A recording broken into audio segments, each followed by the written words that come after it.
Hello and welcome to the moment. Today we're here again with some of the cast of the Dollhouse Chronicles. They're filming a scene about relationships. They're about to set up some long-term pacts in the form of contracts. Some of them will last and some of them won't, as you will find out over time. Uh, As I mentioned in earlier series, the goal of this Dollhouse Chronicles is to explore the psyche of humans with some intellectual comedy through the eyes of dolls. There are two twin dolls who are out here trying to do things through altruism. They're both brilliant. They have different science concentrations, and they're forming packs and collaborating to bring some health and wellness to their communities while they navigate through the lives of humans as well. As some of you know, the storyline goes, humans made dolls, and you know how it goes. We play with toys and we have fun. Things are done and then we discard them, and that's how this series began. Dolls were discarded into the garbage cans, and they climbed out and they moved on and they got educated and they began to do things and start their own communities and outbirth the Dollhouse Chronicles, and they began to live just like us, and they have the same needs, goals, wants, drives, with some similarities, some humor. Obviously, since they're made of plastic, they have different concentrations to survive, but nevertheless, they still want to survive just like us. As the storyline goes, these two twin doctors have inherited a dollhouse from their parents who passed, and with that dollhouse came some tenants by way of three other women. So the five of them live under the same umbrella, even though they all have their own areas, if you will. So our stories begin about the five of these dolls, which are all adults, and the things they go through, just like anybody in life. And this series birthed from the coronavirus, when we were all in a lot of isolation, having conversations with my friends and family and all. We started goofing off, and one day I said, I really miss working with live casts, because at the time I was exploring writing plays and, doing a lot of other creative stuff.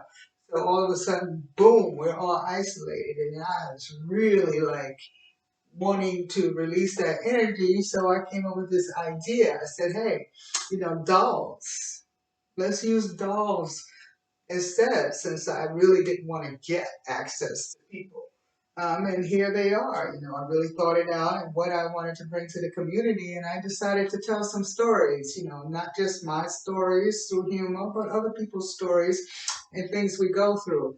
For instance, one of the twin doctors is working on what are called bendies. It's a type of surgery to allow dolls more flexibility. And so far as their joints, I'm sure you all know, as you go to the stores, we have dolls that look like they are all complete sticks, and then we have dolls of other natures. Those dolls of other natures who have that flexibility in their storyline are produced by people who have a lot of wealth. So you have to have money to have access to that. And those dolls are typically imprisoned. Therefore, one of the twin doctors has decided she wants to create, that type of zone for everyone and make it accessible. Just to give you a quick storyline. But everybody has a story, everybody has goals, needs, wants, as you will explore through all of this. I'm looking forward to bringing more of them to you, and trying to connect some of their stories to the current affairs of today, whether they be local, national, or global, depending on what's going on at the time, and also myself, because as we all know, things are subjective. My goal here is to be more open with my creative arts throughout, the coming times, and share some of the things with you all on a more large scale that I've been sharing with people, on a smaller scale. I like I said, enjoy seeing people smile, And the creative arts have been with me ever since I can remember breathing as a child. You know, I used to get failing grades in school because teachers thought I was copying work that was my originals. And I say that just to say that how much I love what I do. So I hope some of that love that I have for what I do comes out to you all through my various creative projects. My dolls are my babies, and the funny part about all of this is as a kid, I could not stand dolls. Um, I used to look at my mom like, I know this is not for me. This must be for my brother, or you must be sending this to one of my cousins or one of my other sisters or something. This can't possibly be mine. I used to take them and take their heads off, discard them, just like I spoke of in the storyline. And I would look at my brother with envy, like, okay, now clearly you don't need two cars at one time. You can pass one on to me, or can I use the train while you play with the plane type of thing. And outside of that, I was really into puzzles and art. Paint by numbers all day long, all kinds of art studios, all kinds of classes. I can remember as a kid sitting in classes with grown-ups being terrified, like, why am I here with you all? You know, I just want to have fun, but I was in painting classes, not really understanding, you know, where I was going with it.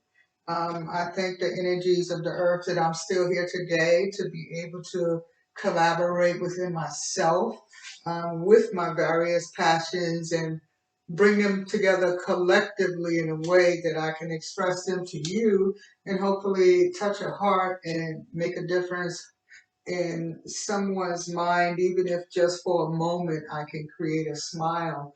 You know, I think many of us out here are working on purpose, finding purpose, you know, maneuvering ourselves, trying to configure our destinations, if you will, our multiple destinations. And I believe that, you know, those things that have been with us since we were children, you know, are there as birthmarks, tattoos, DNA markers, and things we're to use, much like the ingredients of the earth, the food that we eat. You know, we have foods inside of ourselves that we have to use to help feed the planet. And for me, mine have always been art, music, puzzles, and mathematics, mixed with some humor and contemplation. Growing up, I never knew how to put those things together. I think it's because I grew up in a very manual, disconnected world, you know, where industrial revolution was the thing before the digital era hit. And when the digital era hit, even though I jumped on it just as hard as Bill Gates, if not harder, I didn't initially know how to mix my elements because the tools weren't feeling like they were there to express myself. But I think the energies that I'm living in a time that meets the mind that I've had, where I can express myself more fully through digital means, being able to do a storyline and incorporate the dressing of the dolls, the writing of the story, the designing of the set, the illustrating of some of the scenes. Also the actual engineering of the music, the writing of the music, the creating of the music, the videography, the photographs that I put up, the comic book illustration, etc., is all me. And I don't say that to say I can do everything. I am explaining this to you to show you how much I love what I do. It's just an endless circle. And again, you know, without, as I've said before, without the half an hour episodes, because I'm not here for that, I extend to you some more fun, hopefully, by way of these babies, and hopefully you'll enjoy them for a long time to come.